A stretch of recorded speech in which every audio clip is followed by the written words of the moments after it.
Welcome to Dixon Mashabe Live. Welcome to the Business Mirror, where we empower entrepreneurs to build businesses that will last for generations. Today on the show, we are talking about branding. With me on the show is the man I consider to be the brand master, the CEO and managing director of Nomad Advertising Agency. He's an author of 2 books, Mind Your Brand and Live Your Brand. So basically, his life is about brand. He lives, breathes, eats brand. Ariho Kamara, you're most welcome. Thank you very much for having me, Dixon. Kamara, does branding really matter for a startup or for a business? Thank you very much, Dixon, for this question. As you have rightly said, my name is Ariho Kamara, and I am privileged to lead the team right here at Nomad Advertising. I've personally been in the business of branding for close to 2 decades now. And if there is anything that I am sure about, is that branding is absolutely pivotal for any business, regardless of its size. As a wise man said, that if you think education is expensive, try ignorance. That is what I would tell people about advertising. The greatest mistake anyone can do is not to brand. That is the hugest cost that very many businesses, startups included, suffer. What does branding do for business, you may ask? Because many people think it's an expensive venture, you're going to spend money on artwork and things like that, but it's not. It is actually creating the things that set you apart from the would-be competition. So I think, like one said, that be yourself, everyone else is taken. Branding is basically a process of being yourself, setting yourself apart, and letting the world know what you're out there to deliver to them. That is primarily what branding is, and I think it is absolutely vital for businesses of any size. Kamara, Yes. have you ever made any branding mistake? And what are those branding mistakes that you think companies really make while branding? That's a very interesting question coming from a man who is not sorry for his mistakes. And he has even gone ahead to document them in a book. I think I have made quite a few branding mistakes, but I'm not sorry for them because they have been learning moments. I think very many businesses do make branding mistakes. The greatest I have seen is one of assuming that your business is small, therefore you don't need to brand as you ought to, or you don't need to engage a professional. And then the business becomes bigger, and then you get lost along the way. Or you need to do a lot of pivoting, okay? And that pivoting can be extremely expensive, where you have to come up with a whole new look and feel and try to win back the customers that you had already won over. There are some businesses in Uganda, some of them are known to us. They are very big companies. They began as briefcase companies or in garages of people, you know. Quite a number. Quite a number, Yes, especially yes. in the cosmetic industry. Yes. One of them is very well known, that he has grown and become so huge that he has had now to really create different strategic business units in order to leverage on the brand that it is. So people know the name, but they can't quite put their hand on what is this brand. We know the name, but we cannot look at the touch points of this brand and get to really feel it. So that is one of the biggest mistakes. People branding for where they are as opposed to branding for where they want to be. So basically, branding for the short term, Exactly. as opposed to branding for the long term. That is right. That is the biggest mistake in branding that organizations make. Yeah, especially startups. So you consider yourself a startup and you brand yourself like a hustle. Yes. Okay? And then this thing grows because it's got the potential and you're putting a lot of energy into it. It becomes a huge business, but now you've capped it and it still looks like a hustle, yet it's actually a big business that can go on to become national and even continental. I know I had a very big fight with Kamara about 10 years ago when we were rebranding Hostelite. We had branded for the short term. That's right. And when we came to Nomad for a redesign of our brand, we were stuck. We were in captivity of our own small brand. Yeah. And we wanted to retain that brand. So we had issues with you guys when we were branding our company. So is the brand a logo? Is it my business card? What exactly is my brand? Is it about my color? What should I consider when I'm choosing my colors for my logo? Basically, as a startup, does my color, does the color of my logo influence the buyer? That's a great question, and it's good that you picked it up from the point where there was actually a real life example. Normally, there has to be a shift in the mindset of the business leader, because what happens is that the logo is the extension of the vision of the leader. And normally, the fight like happened when there was this rebrand of Hostelite happening was the leader's mind was ahead of the logo, but they were still comfortable with what they saw. So sometimes it's really how do you get the person to break ranks with what they know and embrace what they don't know, which is what they are thinking about. So that is where it is. So that really to tie into the question you just asked. Branding is more about values. It's more about the value that you bring to the marketplace. That is why you'll find that businesses can have the same color, but one business kind of is dominant. For example, when you talk about yellow, MTN will take the day. But there are very many other companies that use yellow. We even once had the yellow pages. Yes. You understand? Yes, yes, but yes. MTN has taken the day. Why?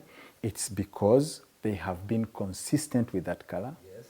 Number two, there is something that they evoke in the consumer every time they mention that color. So you've heard about MBs, you've heard about all these products. So, and they have been very, very consistent on all the media channels. So in so to speak, they have kind of owned that because one, they are consistent, relatively consistent with their network, with their service offering. They are known and used by very many people, so they definitely have built a community around the color. So in branding, really, it's first and foremost what has happened lately, especially in the advent of social media, is it's building community. It's building community. So you'll find people who have a social media page. I'll give an example of one like Mama Tendo. It's a social media page with a very big following. I don't know what their logo looks like. I don't know what their colors are, but it's a brand because it has built a community around themselves that agree about certain values and are pushing a certain agenda, whether it's parenting, whether it's education for kids and things like that. So that is primarily what a brand is. The color and the logo and the look and feel, all those are touch points. But the brand, really the heart of it is the values and the value that it brings to the marketplace. Talking about consistency. So do you want to mean that if today my logo is blue, but if I wake up on the right side of the bed and I think, no, today I'm in love with red or any other color, can't I change my logo from red to blue or to purple to the following day? Does it matter anyway? Well, lately we have what has happened, especially in our industry in design, there is this whole thing about versatility. And I think it's one of the things that we had a very good fight about. Not being married to one color. Reason being that there's a lot of evolution that is happening and the way people consume and the way people affiliate to certain things keeps changing. So color is really more of the form, but the logo is the substance. That is why you'll find, for example, the Apple logo, it can be in red, it can be in black, it can be in pink, but you will identify it. If you look at the Nike logo, it doesn't matter whether it is in white, black, yellow, blue, or even multicolored, you'll identify it. So the logo is mainly the form. The color is just, no, the logo is the substance, the color is more of the form. So currently what we are doing is creating brand identities that have that versatility, especially now that we are dealing with millennials who have a very short attention span, and what we viewed as consistent to them is boring. So they want to keep changing and evolving. So that is the reason. So it's right, you can actually change it and speak to an audience that is in love with red as opposed to blue, or in love with yellow as opposed to red. So you can change as long as you maintain the form of your logo. See, that's for Apple. Yeah. That has been here for some good years. Yeah. But imagine the startup of today. Yes. and next week you just change your color to blue. Yeah. Don't you think it would affect a bit? No, I wouldn't say so. I wouldn't say so. If you have engaged professionals like ourselves, yes, we have the ability to give you work or give you branding that will take that into consideration. So for example, when we are branding, we are not only branding for particular colors, we are branding for things that are going to go in different mediums, in different media. So you're branding for embossing, you're branding for leather, you're branding for steel, you know. Okay. So whether you're engraving, so it may not necessarily be a particular color, but people will look at your brand identity and recognize it. So those are the things that we put into consideration currently. Kamara, I've seen Nike and NICF. I've seen Sony and Scuny. Yeah. I maybe think, in a layman's understanding, maybe I think those guys want to be like Sony or Nike. But if I'm a startup, what can you advise me, you as a brand master, what can you advise me not to fall into that trap of trying to copy a brand which is already existing by changing a slight letter in their name? What can you advise me?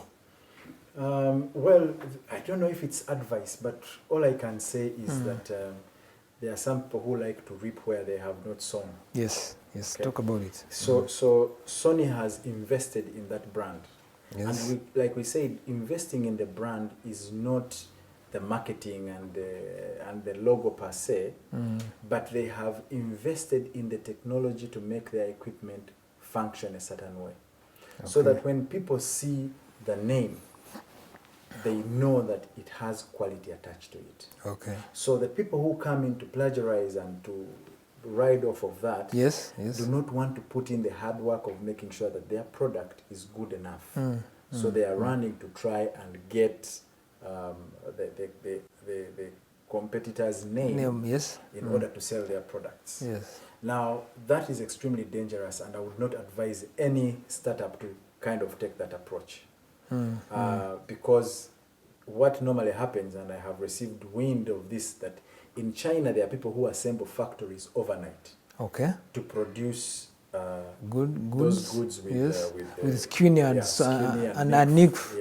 Yes, and Philips. And Philips, yes, I've seen Philips also. Yes. Man. So what they do basically is that they are trying to dump and make quick money. They are not here for the long haul.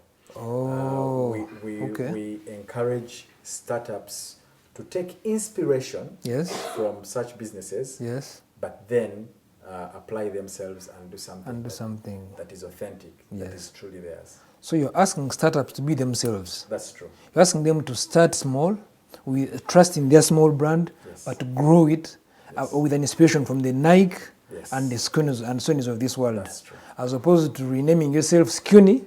And of course, we know, people will know really. So thank you for that good advice to startups and any other businesses that could be watching us.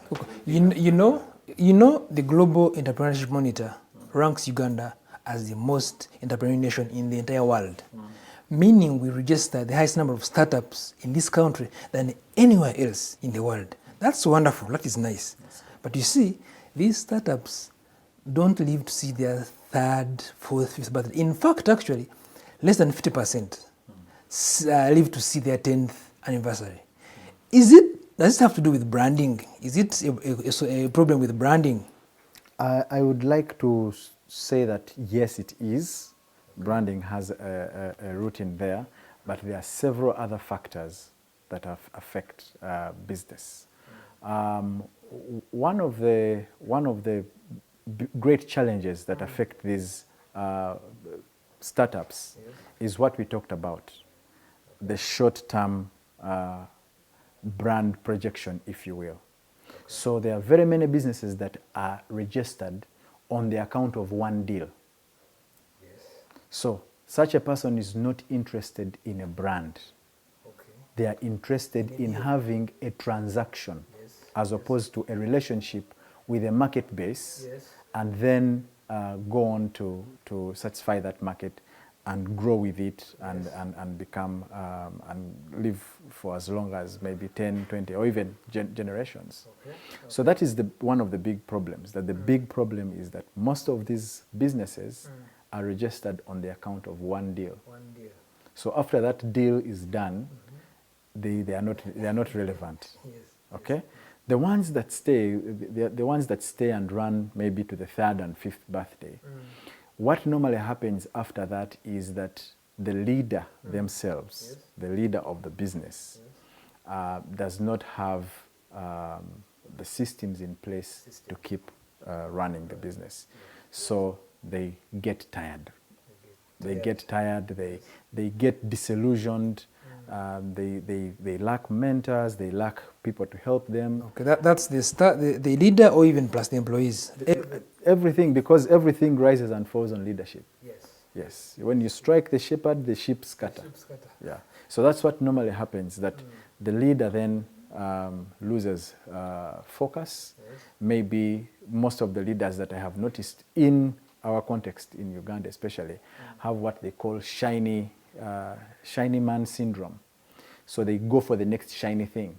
So they started a business in construction, and then they realized that pancakes are doing well, because then they move to the pancakes. And then they realize that oil and gas has been discovered in Uganda, and then they abandon this and start putting so they have that shiny mentality. They are not seeing things long term. So those are some of the factors that get those businesses. So they are quick to register, but they're registering on account of a deal, on account of and then they are very quick to pivot, because the other thing is that businesses are not necessary to solve a problem in community, but to solve a need of the business leader. So you need school fees for the kids, then you start a business quickly and something like that, and then school fees happens, but then you're not looking at what the community wants in order to solve that problem. So those are some of the issues that actually happen. But it's a plethora of problems that actually lead to business failure. Yeah, I pick one thing you've just mentioned, solving a problem. It's one critical thing that I think everyone should wake up thinking about. Once they solve a problem, then the world will be a better place. So in branding and problem solving, now Kamara, I came across your book, Mind Your Brand. What do you mean by this? What did you want to put across in minding my brand or any other person's brand? Thank you very much. That book actually is a follow-on to another book, which was the first book, which was Live Your Brand, which is Live Your Brand, basically, like it says. What we're saying is quit trying to blend in. You are designed to stand out. God made all of us unique. So that was saying, live your brand.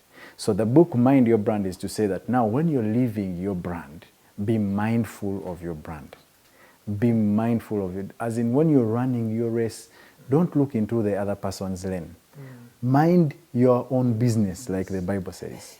The problem is that people have their mind in other people's businesses too much, that they forget to mind their own business. Likewise, people they want to know what Google is doing, what Apple is doing, what the other company is doing, but they don't have enough time to mind their own brand. And basically, that's what the book is saying. Maybe Google is competition, and I'm trying to see what competition is doing. But again, I want to thank you for your time. Your final words as we conclude the show. Maybe my final words to the folk out there who are watching. Branding is extremely central to business and business growth and business survival. And if you neglect branding, you are neglecting growth, you are neglecting setting yourself up for greater things. So branding is absolutely critical, and it is a central pillar in getting your business off the ground and scaling higher heights. Thank you so much, Kamara, for your time. And indeed, I'm very sure we are going to have many brand masters. We are going to have many corrections that are going to be done to people's brands. Sure. I'm sure we shall never be the same again with this information. Sure. Thank you so much. Thank you very much. Thank you so much for watching the show. I hope and pray that you've picked one or two things that are going to help you build or manage your brand properly. From me and the entire team at the Business Mirror, I want to say thank you so much. I'm Dickson Mushabe. Till next time.